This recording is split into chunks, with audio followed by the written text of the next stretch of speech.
really delighted to have Makiko Young here with us today. She is joining us from New York, and she is a board certified and New York State licensed art therapist. She's also an executive board member for the New York Art Therapy Association, and she was born in Tokyo. And she's going to lead us in this really interesting session to make our own amulets. And that is inspired by a Japanese character that was created about 400 years ago. So without further ado, I'm going to turn it over to Makiko.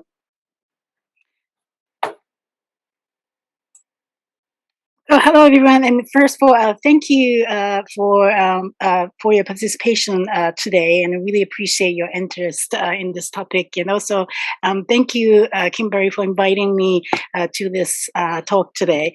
And first of all, I'm wearing this hat because I just got this hat, and it says a pig with wings, and it says fantastic. And I thought it was really appropriate for the today's talk, because it's all about imagination. And if you have imagination, and then things, anything is possible. So I'm just wearing this hat for that purpose.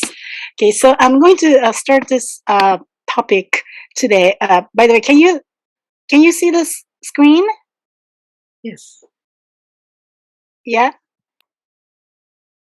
Let's see. Makiko, are you sharing your screen right now? Actually, I'm not. Oh, okay. We see you.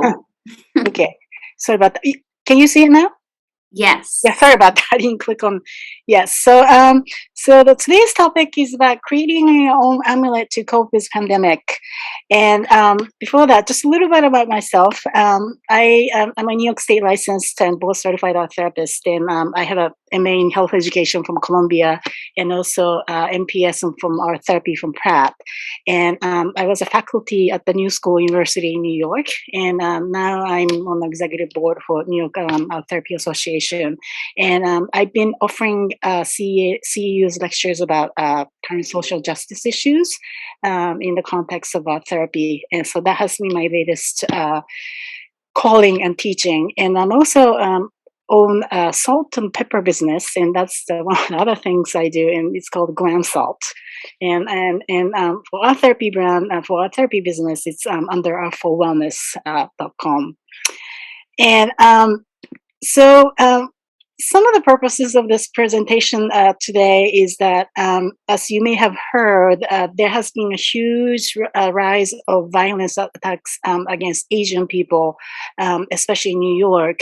And Asian people have been really seen as weak and very quiet and just submissive. And so I wanted to change that perception a little bit today by presenting this presentation to you, that to share with you there's something bright side of Asian cultures in the context of coping with pandemic, inspired my own Japanese culture. So the first person, the beginning, the one first and second part of talk today is going to be, I'm going to briefly share with you about what's going on with the violence towards Asian people, especially in New York City.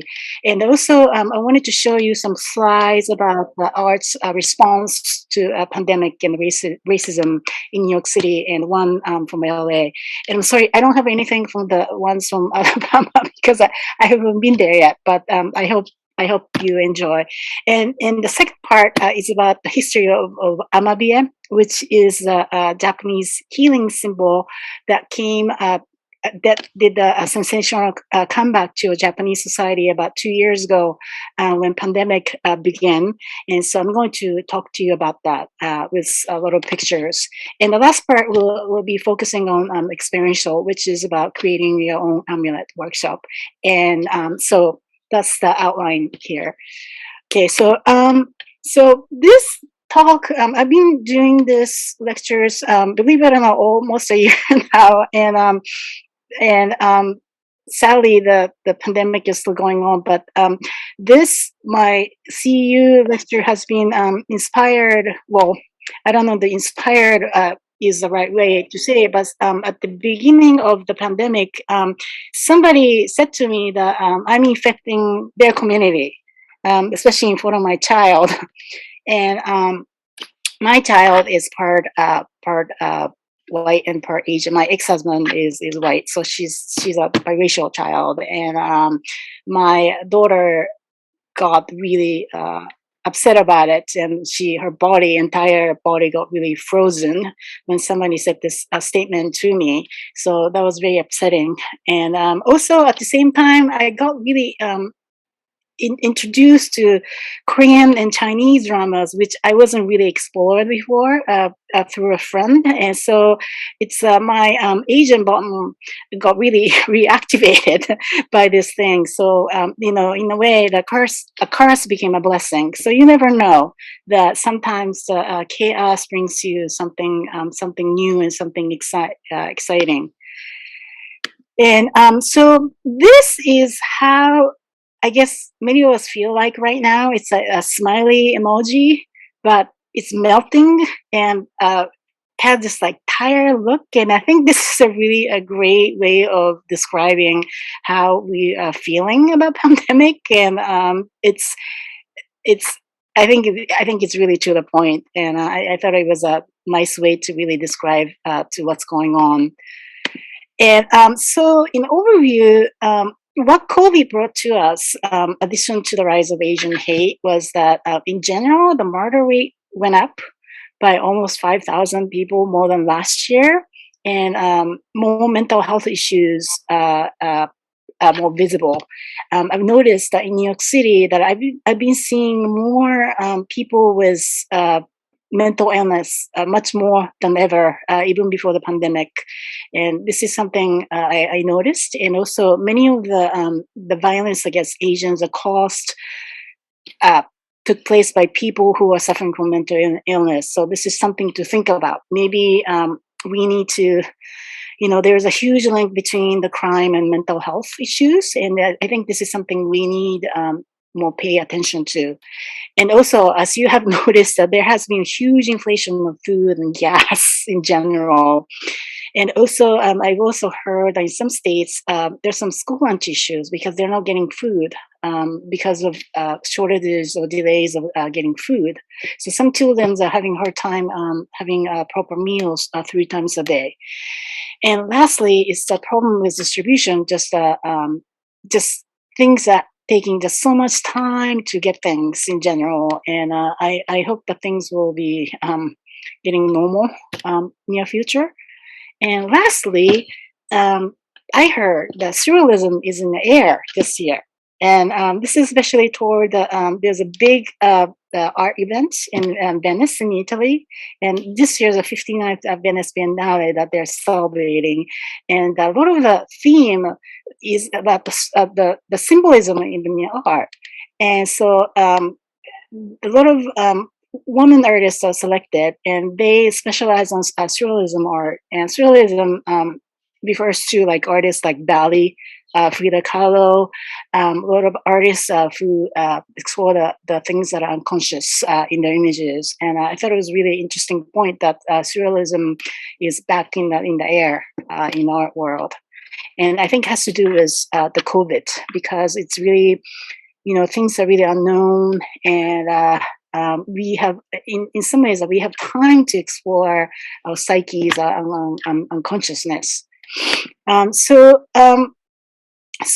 apparently we are in this chaos right now. The world is broken and fragmented, but at the same time, that there's also an opportunity. And just like the Pandora's box has opened, and I just learned about this, that when according to the Greek mythology, when Pandora opened this box, all these despair and problems of the world opened up, left the box. However, but not many people know about this, is that at the bottom of the box was a thing called hope.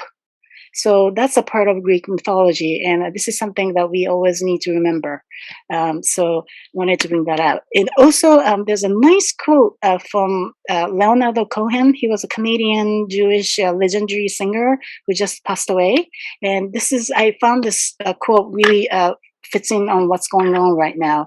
Ring the bells that still can ring. Forget your perfect offering. There's a crack in everything. That's how the lights gets in. And interestingly, he was born Jewish, and later on he became he started to practice Buddhism. So really interesting.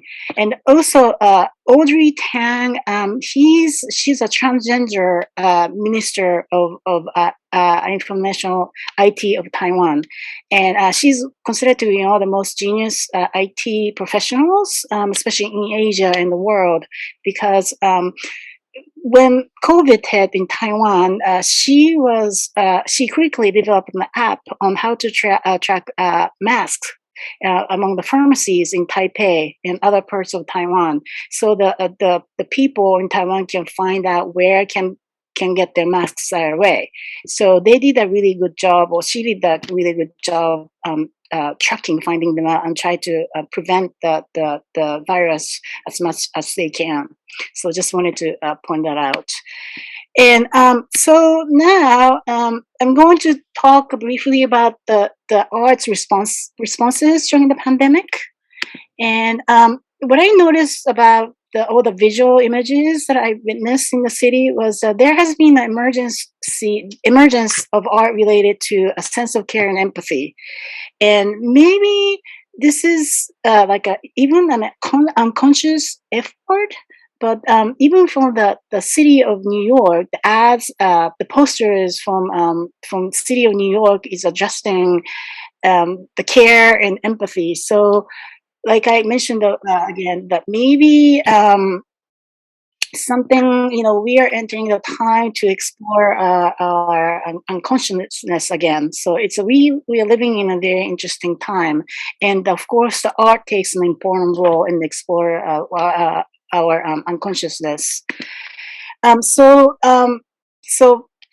what it's telling us is that we really need to share the elements of care and empathy, because attacking Asian people is about the culture of hate. So we really need to create a community that care about each other. And so we're living in a very important time right now. And there's a quote from Professor Jamil Zaki. He's a professor at Stanford, and he wrote this book about empathy. And it was really interesting quote. The empathy's most important role, though, is to inspire kindness. So I thought that was a good quote. So here's one of the posters at the Port Authority bus terminal in New York, and it says, "Don't let hate ride." So it was really kind of cool that it was next to the bus to Buffalo and Rochester, and then here's this big poster says, "Don't let hate ride," and I thought it was really nice. I've never seen posters addressing about social justice issues in the city before. And this is Subway. I take care of you, you take care of me, regarding that wearing the masks. And kindness, it's at the Grand Street. It's where the Chinatown is in New York. Hate has no place in a transit system. And this is at the Times Square digital billboard. "Love is the greatest force in the universe" by Martin Luther King Jr. It was really nice to see a huge quote on the Times Square. And this is at Target, at the dollar section. It's a plastic gift bag called "Kindness is a gift that anyone can afford." And I thought it was really cool that even the Target is a part of this, trying to promote a sense of kindness in their marketing, in the shopping the bag. And this is the Adams Market is an upstate New York grocery store, and here's again, kindness is in everything. And it's the area where it says, sirloin steak for $8 per pound, special salmon for like $7 per pound. But here you go, even the grocery store is concerned about what's going on world. And there was it's from the New York Times ad, "Caring Makes Magic," from the hospitals. Montefiore is a hospital in New Jersey. So I thought it was really nice to see that. So what is the role of the arts, especially during the pandemic? And I've seen some of the ads. This is from the School of Visual Arts, and art is, and art is gentle, art is back, art is magic, art is passion, and so it's another ad from School of Visual Arts. Art is, and another one, Ground Street. So this is something I like to think about, like what's the role of arts, society, especially where when we are during long-term crisis where we don't know when things are gonna end or ever end. So it's a nice, it's a good things to think about. So, but no matter what, we all need a sense of humor, even in the midst of pandemic. So, this is what I saw at the women's bathroom one time at the bus terminal, and somebody left a piece of red hair there, and it just made me smile. I don't know why, but I just was just funny. It was a little chunk of hair, and so it just made me smile when I got off the bus. And this is at the New York Public Library, and even the icon, the lion, is the icon for the mascot for the library. Even the lion is wearing a mask. And now, by the way, it's been taken out now, but this is like last year. It's a custom made sized mask for lion. And this is at the Coach store in Soho. Dino is wearing a mask. Just found it funny. And this one is the international stamps. And one time, the post office person asked me, "What does this image remind you of?" And I said, "A flower." And she said, "Well, the other customers have been telling me this image reminds them of COVID, the virus." So it made me think that people are really traumatized. The image, the shape of the virus is just really in their mind all the time. And even though it's a flower, I think it's a chrysanthemum. It's just really just they're synchronizing the image of the virus with the flower. So I thought that was interesting. And this is a bear with a mask, and it's edible cookie, and I thought it was really cute and fun. Okay, so what is the power of imagination? To me, imagination is something that brings us back to something we have forgotten, and also help us to relax and feel. And there's more. So I want you to think about while you do your experience, or like what's the meaning of imagination to you, especially during the pandemic. Okay, so now we're moving toward the on the Asian hate crime. And now, first of all, I want to show you some of the visual responses to the rise of anti-Asian racism in New York City. This is an ad I saw on Thompson Street in Soho. It really struck me, especially the one that says, "I am 84. Will you punch me, show me, cut me, kill me?" Because at the very beginning of the pandemic, in the beginning, it was that most of the victims are elderly Asian grannies or granddads, just all of a sudden punched or shoved off the street. So I thought this statement was really powerful and even graphic. And this is a cartoon from New York Times, and he's the owner of the Sichuan famous food. It's a spicy noodle takeout shop in New York City, and it's a little small, so you can't really read it. But he was saying that during the pandemic, many of his workers attacked and pounced on the way to his work. And so he was talking about how hard it is to run a business by a Chinese person. And next one is the city of New York they have a department of the human rights, and they've been commissioned this project called "I Still Believe in a City," and this is the series that done by a Asian American artist. And in the beginning, it was only showing in Brooklyn and a Brooklyn terminal, but later on, they started to pop up in New York City. And the artist's name is Amanda Pingbodipankia. And she's sponsored by the Times Square, the Artist in Residence, sponsored by New York City's Commission on Human Rights. And her mission for her work is making the invisible visible.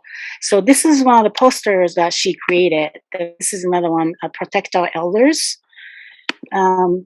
Stand with us. And we too, America. When will we get to be the boss? When will you love us like you love our food? And I think she's referring to the Chinese food because there are many Chinese takeout places in the city. And I think this is this quote really struck me the most. And so what, these posters mean, and for me, this is one of the first times that I feel that the thoughts on Asian people's minds are addressed in a visual way.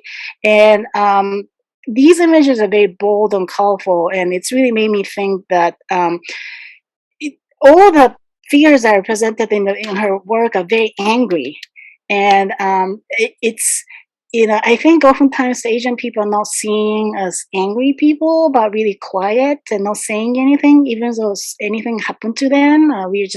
We are supposed to stay silent because of culture. And it was really nice for me to see an Asian artist really stood up and, look, we're angry and we're worried about what's going on. So that's how I see her work.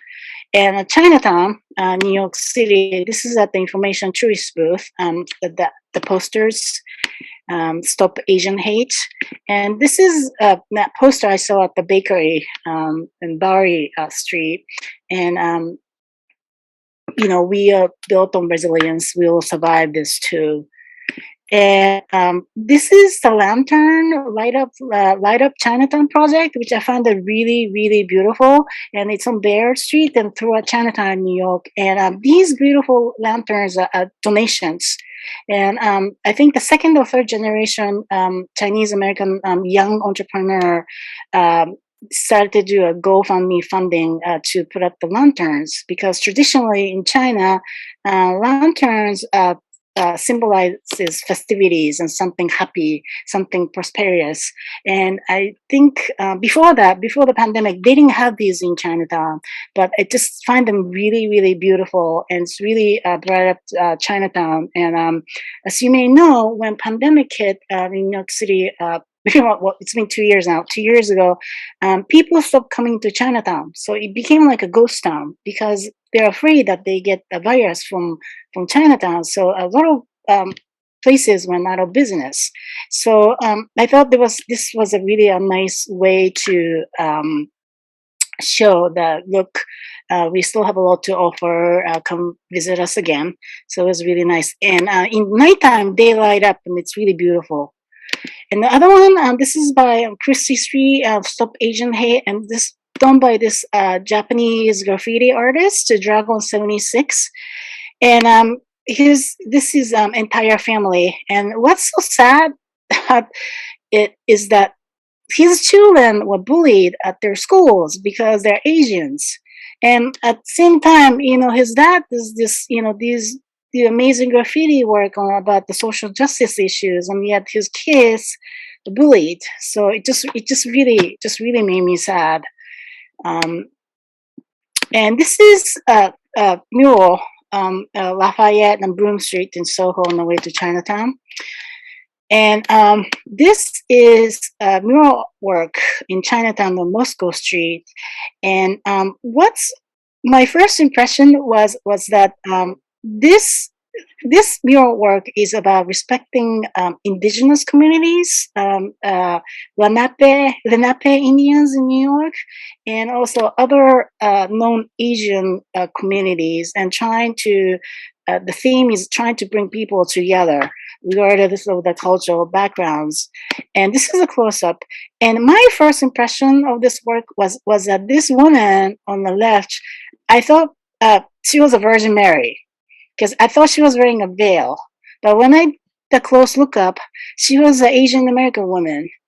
But my impression was partially right, because in Chinatown, there are quite a few Christian and Catholic churches. So when Chinese people immigrated to New York City, they tried to assimilate and they tried to even change their religion by trying to become Christians. So there are quite a few beautiful, like Gothic style churches throughout Chinatown, and of course there are some Buddhist temples, but I see quite a few churches as well. And but I like this mural a lot. So it's done by Just Snow last year, and I want to show you this work. This is a teenage punk rock band in LA, and you have to listen to their song. It's I won't be able to play the entire song, but it's something. Drinking water before bed burns 46 Sorry, pounds this in isn't 2 a part of. weeks. If you are Sorry. struggling to lose weight and you're over 25, here, burning 2.5. A little while before we went into lockdown, a boy in my class came up to me and said that his dad told him to stay away from Chinese people. After I told him that I was Chinese, he backed away from me. Eloise and I wrote the song based on that experience. This is about him and all the other racist, sexist boys in this world. 1, 2, 3, 4!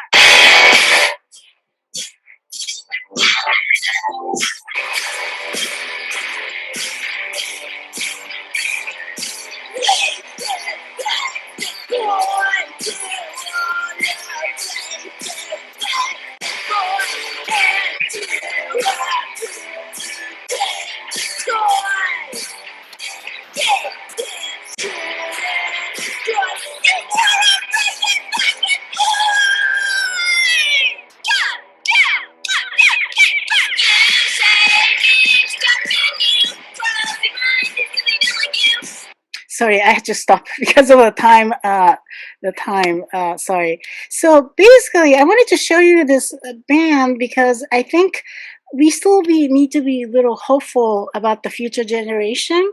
Even the young people are aware of what's going on, and more than what the adults think. So there's some hope out there. And as the girl was saying, that this song was written by the experience regarding a white dad told his son to stay away from Chinese.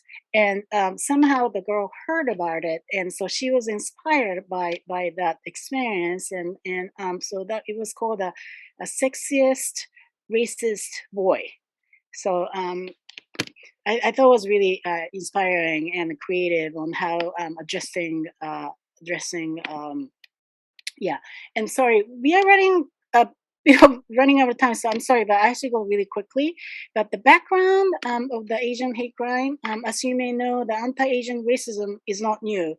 There is a there's a Chinese Exclusion Act. There's Japanese Americans are forced to live in the internet camps, and these facts we already know because they're in many of the textbooks. But other thing that was not many people know was that the California Supreme Court decided that Chinese people could not, they're not allowed to testify against white defendants. And other one is that the Chinese gold miners would put more tax back then. And also they weren't allowed to marry non-Chinese women. Because they're Chinese.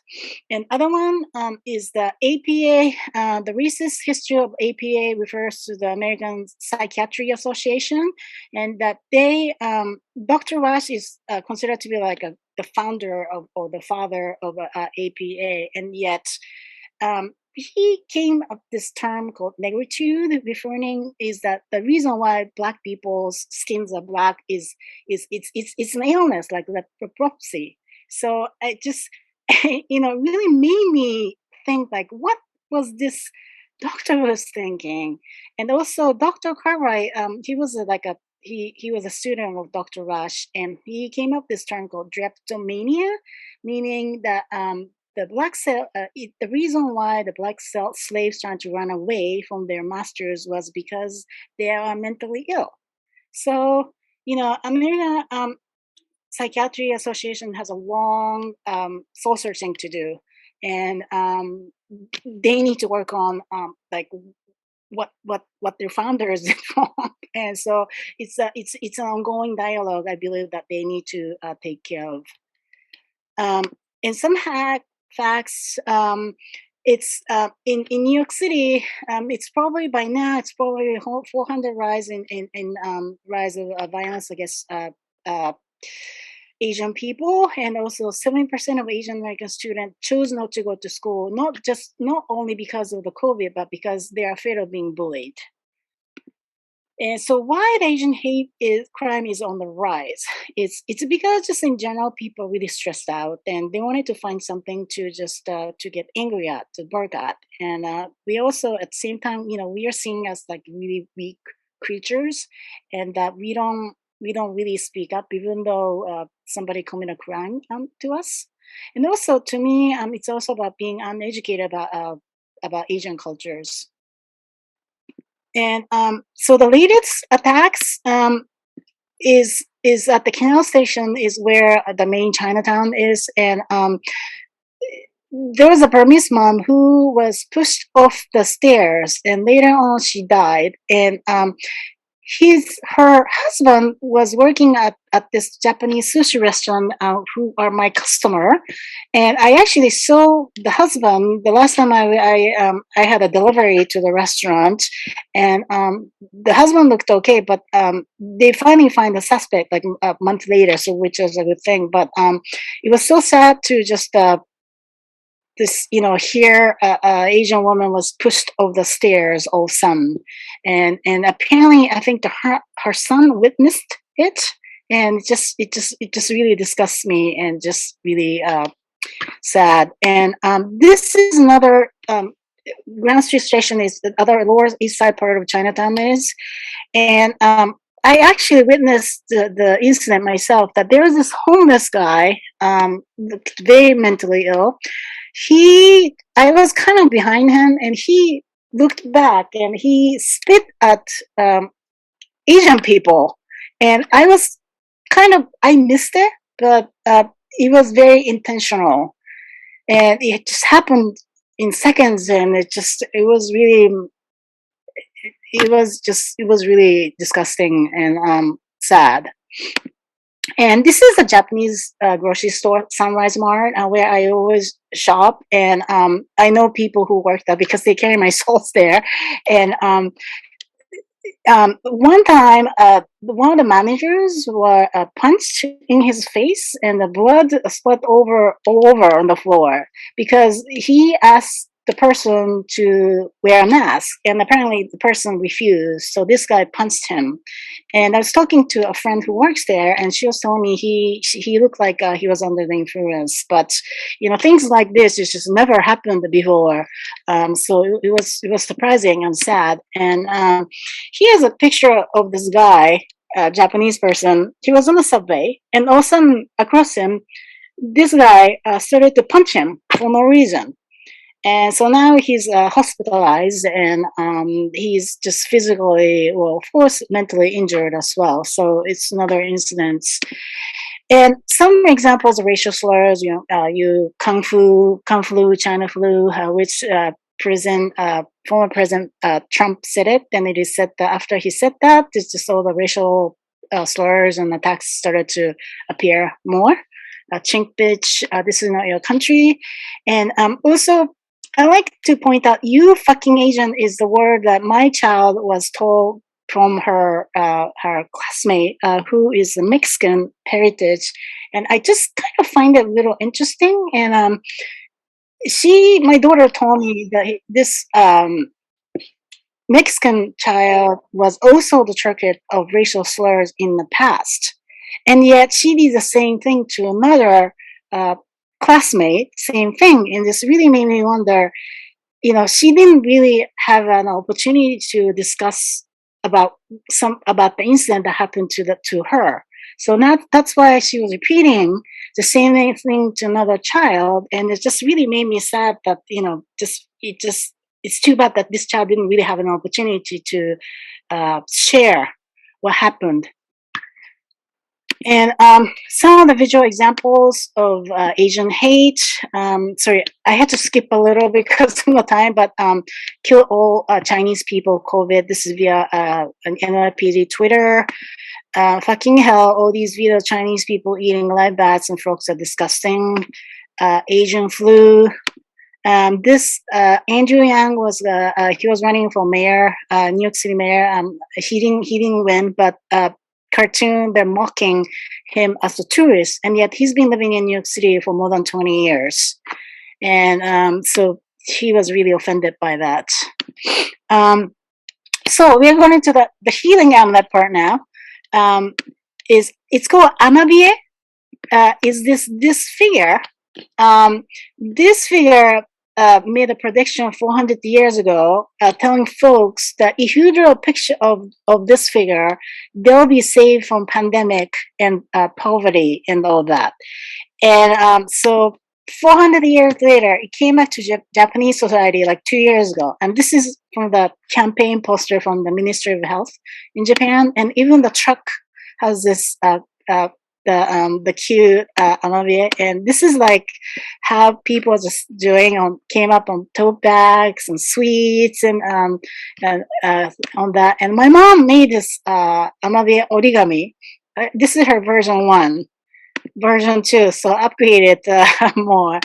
And this is the Donba Gamaro of Kanagawa where my mom lives. I know him personally, so this is his way of drawing this. And another friend of mine who's an artist.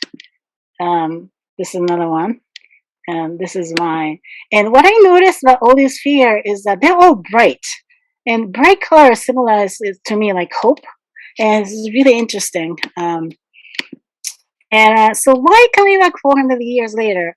And it just really makes me realize that, this isn't about science or finding evidence. It's more about finding a comfort in something symbolic. And so that's what's important in this case. And so that's why we have all kinds of votives and things like that. And I want to share with you more about how the Japanese see illness. So this tiger is a plague. Cholera, and a tiger fighting off the soldiers. And this is the other amulet. And if you put this amulet on the wall, you're saved from all the pandemic. And this is like a hand stamp for a very famous general who was supposed to kill very fierce tigers. And this is another amulet. And this is an amulet, one of the gods, that if you put it, and you are supposed to be saved from pandemic. And this one, I don't know. Okay, so one more thing. I'm going to show you this clip really quickly. It's Gion Festival in Kyoto is one of the most famous festival in Japan and has this 1,000 years tradition. And I'm going to show you this really quickly.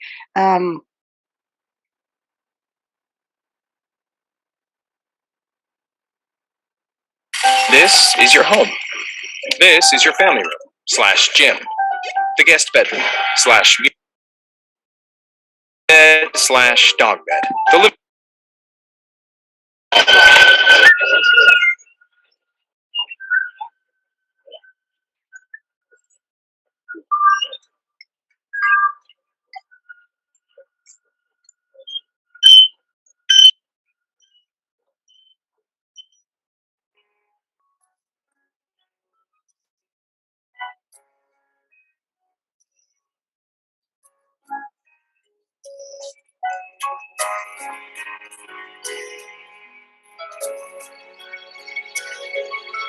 So I'm going to skip this so you can see more the festivals.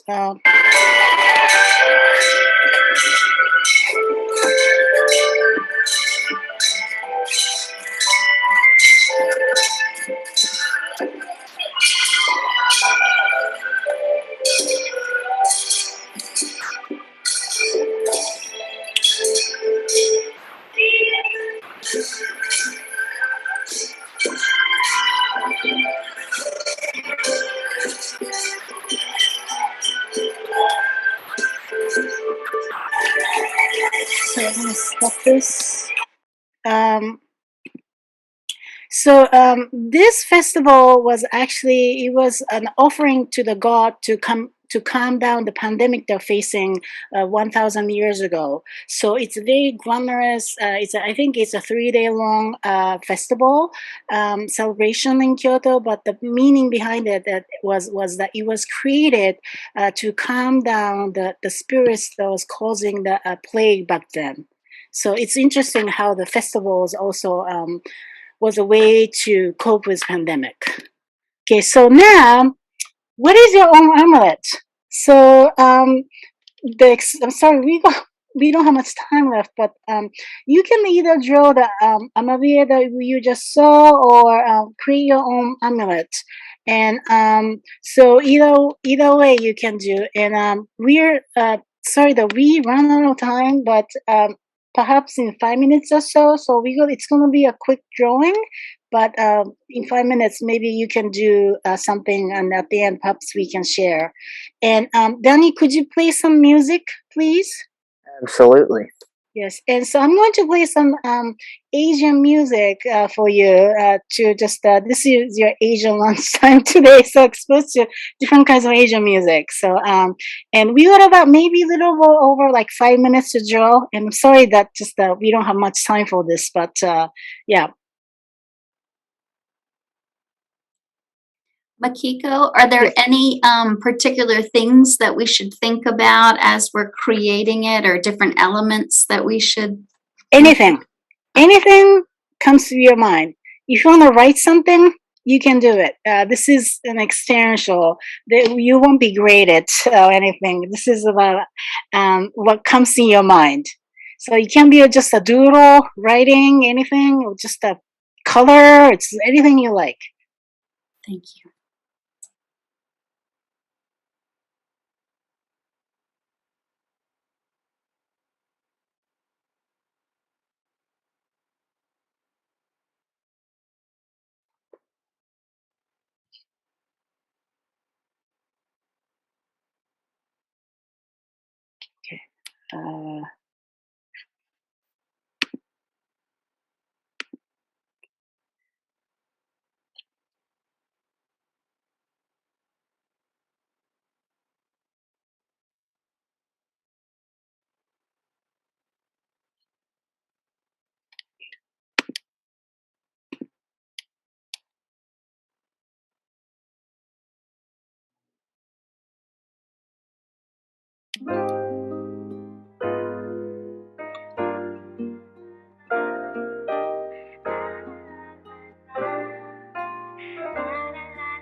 꿈인 것 같아 너를 만난 건 내 마음속에 빛으로 내려와 나의 두 눈에 너를 담을 거야 영원히 너 내 곁에 지켜갈게 너를 위한 시간을 내고 이야기를 듣고 너의 입술에 미소를 줄게 세상은 다 너로 가득해 너를 닮아가 어딜 봐도 다 너야 하루도 빠짐없이 보는데도 보고 싶어 널 옆에 두고 물어봐 지금 어딨어 어제 오늘 내일 봄 여름 가을 같은 마음 이내 우리 쪽을 가리킨 채 멈춘 시계바늘 대화 끝에 남은 포근한 말의 온도 아다르고 어다르게 전부 날 속 너로 도착한 것 같아 혼자 가기에 먼 곳 약속도 소원도 더는 바랄 일 없어 That's all I wanna say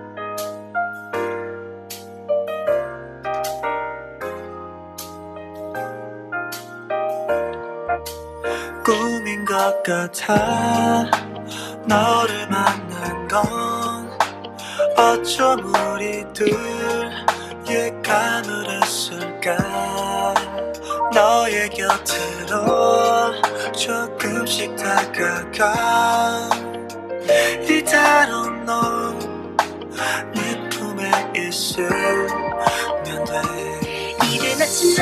때마다 너를 생각해 나도 모르게 미소를 지어 변해가는 나를 보면서 내게 대답해 나에겐 항상 너야 Love is the most beautiful thing 잠시 생각나면 불쑥 차올랐어 매일 귀에 들릴 정도로 두근대 가슴에 그 짧은 시간 동안 내 평생 지웃음이 baby You're the only one for me 정말 많이 너를 사랑해 너무 행복해 너를 만난 건 행복한 꿈이야 나의 하루에 빛을 내려준 너 세상은 다 너로 가득해지네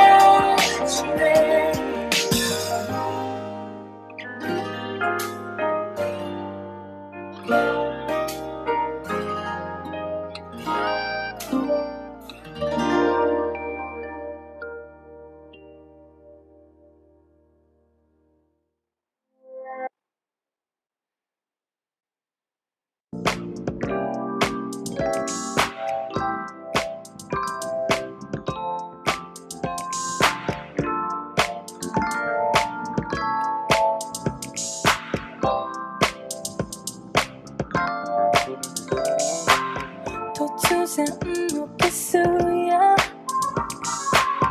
아투이 많은 사실들 거의 너 부럽구나 누워 무엇에 나이 됐네 내 아이도 알길래 좋아하니 웃을 건데 지금 내 꿈에 봐 Oh, I do, don't hurry I need kids to eat I know he gonna do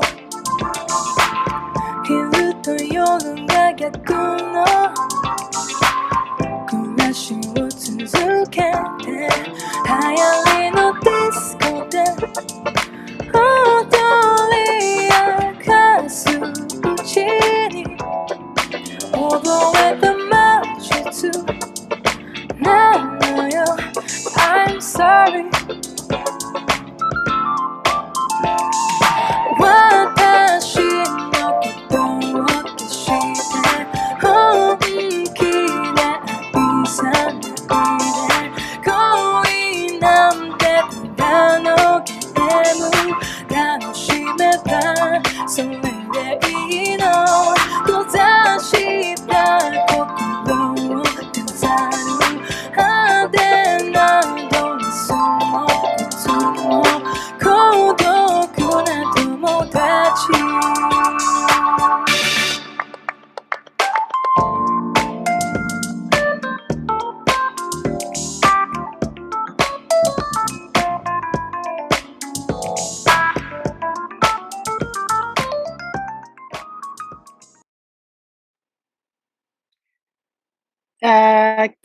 Can you hear me?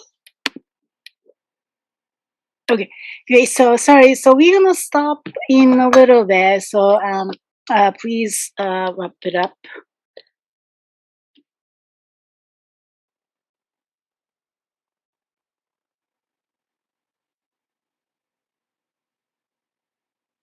Okay. So anybody would like to share what you came up with?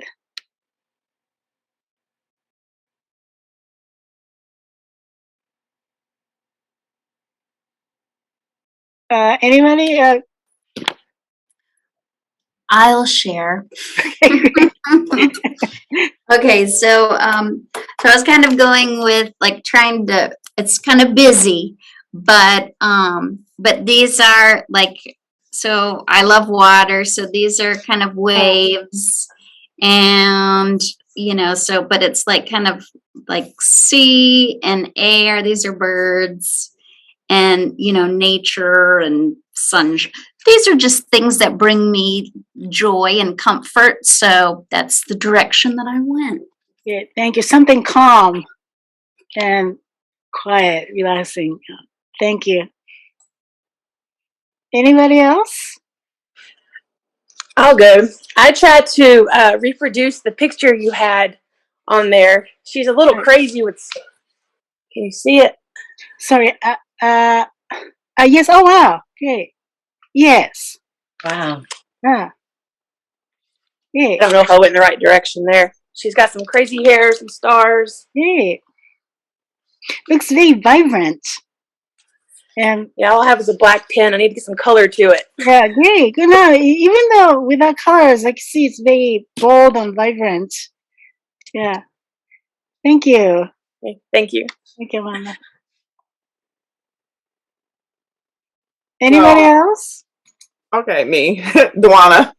Okay. So mine was very simple because I was inspired actually by the tattoo that I have on my wrist. I don't know if you can see it. It's a yin yang with the sun around it. Okay. And all I kept thinking about is sort of how we miss the flow and miss the balance that we see each other. So I drew this well, you can't see it, it's white paper, but it's a yin and yang, and it says you on one side, me, and then we in the middle. Yeah.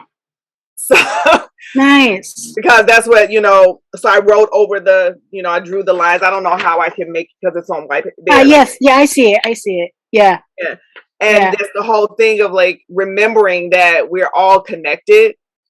And that's one of the things that's really important to me is like balance and trying to have empathy and seeing myself in others and vice versa, like that. So thank you. You're so right. I think yin yang is a symbol, like the current symbol that shows us what's going on right now. And yeah.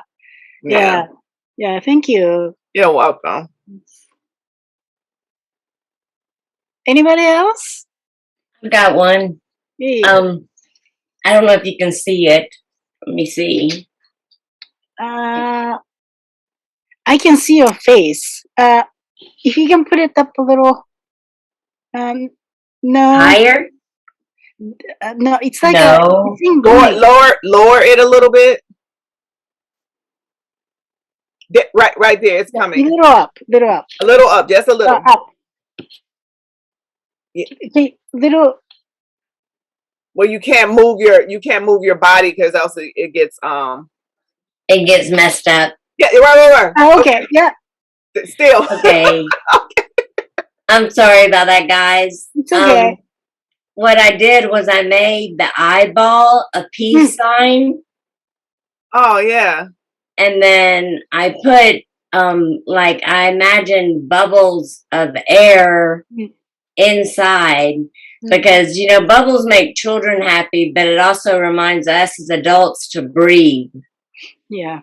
And then it also, when you protect yourself, how you like envision a bubble being around you to keep your energy, and to keep you from getting mentally attacked or emotionally attacked. Yeah. So I have a lot of bubbles in mine. I like that. Yeah. Yeah, bubbles, like I can also relate to the bubbles. Yeah. But then I messed it up. You can't see it anymore. But then she has some hair, and her hair spells love. Yeah, thank you. The bubbles, I think, although another symbol that's really describing like what's the state of our mind right now. Mm-hmm. Yeah, thank you.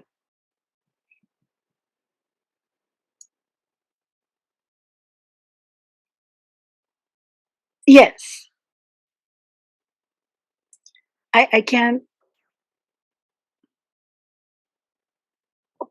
Oh, Annette. There we go. Yes. Hello. Can I speak? Yeah. Yes. Okay. Well, I live in a part of the country that is not wearing masks, and it's presented a big challenge. And so I just made a little sketch of what I could remember from the I don't want to mispronounce her. Amelie? Is that how you say it? Amabie. Yeah. Amabie. Yeah. And so I did that, and I put a mask on her. And so, yeah, I put a mask on her. Well, what happened when I did that, I made a really big connection for myself that actually went into gratitude. And what happened was I made the connection with her wearing the mask to the medical profession wearing masks. And I probably have seen during this pandemic, not from COVID, but from my own physical injuries, I've seen more doctors. I've had 2 surgeries. I've been to physical therapy, all those kind of systems. And, you know, they're the ones wearing the mask that I see. And so with that, I realized what the changing world this pandemic will make for so many people on every level. We don't even know what's going to happen. And with that, I realized I'm also going through a personal change through it, physically, emotionally, on all levels. And so I made my own little symbolism about that, and it she offered that insight to me by drawing her today. Can we see it? Can you see a symbol? Well, it's on my note page, but yeah, it's on my note page. But I don't think you probably can. Yeah. Maybe not. But she's right here with the mask. Oh, okay. Yeah, she's right here with the mask. Yeah. And she looks kind of cute. She's kind of cute. So thank you. Thank you. You know, thank you for this offering. Well, thank you. One thing about the mask, I just realized that a mask symbolizes 2 things. One is really connects us, that we are making a communal effort to trying to, you know, get the less spread of COVID, but at the same time, it makes people apart. So it's an interesting, I just realized it's an interesting metaphor of what's going on. The two meanings in the same image. And a lot of cultures use masks for a lot of ritual and ceremony also. Yeah. Right. Okay, thank you. Yes, thank you. Well, Makiko, thank you so much. We are at 3 minutes after, and so we're going to wrap up. But thank you so much for this incredible presentation. I mean, yes, kindness, empathy, love. That's always the answer. And so we need to do what we can to love, care for, support others, and really do what we can to stop harming other people.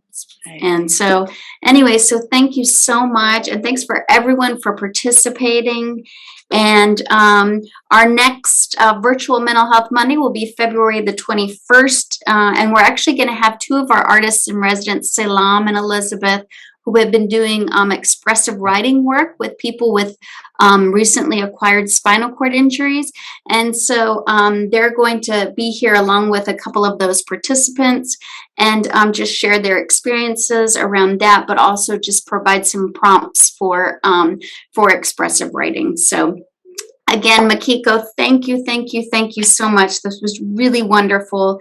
And I learned a lot during this presentation. And I enjoyed it. Well, thank you so much for your time and inviting me to your community from New York. And I hope you stay safe. And Chinese Lunar Year is coming in about a week, and it's the year of the tiger. So may the tiger will keep you safe from roaring. And yes, and have a nice afternoon. Thank you. Yeah, thank Bye, you. everyone. Bye.